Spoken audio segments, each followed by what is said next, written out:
When it comes to setting type in Illustrator, you have two basic options. One is called point type and one is called area type. In this movie, I'm going to be exploring both of those options. First, let's take a look at point type. Point type is pretty straightforward. You grab the type tool, you click somewhere on your artboard, and you start typing. So in this case, I'll just add my name to this business card. And when I do that, and I grab the selection tool again, you'll notice that I get a text box around this object.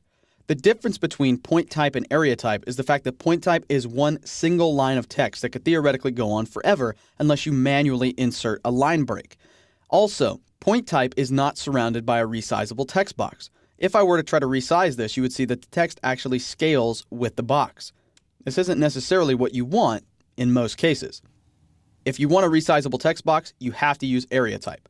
Area type is pretty simple to create as well. Just grab the type tool, come out on your artboard, click and drag out a box like so, and then there you have created an area type box. Now you can fill it out with information.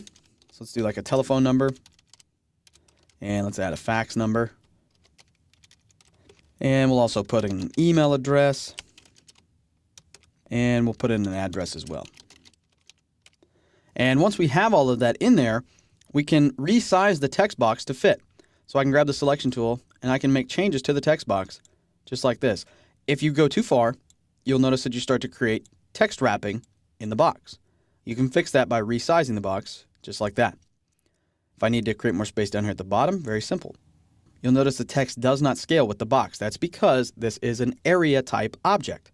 If I were to select the point type object up here at the top, I can actually convert it into an area type object by going to the type menu and choosing convert to area type.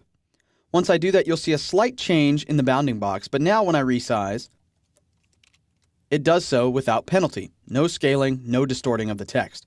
I can then double click inside the box to begin typing, press enter to have a new line, and I could change this to something like art director. And let's change the font size quite a bit, something like 8 points. There we go.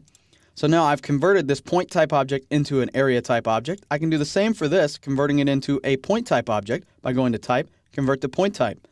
By doing that, I eliminate the resizable text box though and cause it to distort when I scale it. So I probably don't want to do that.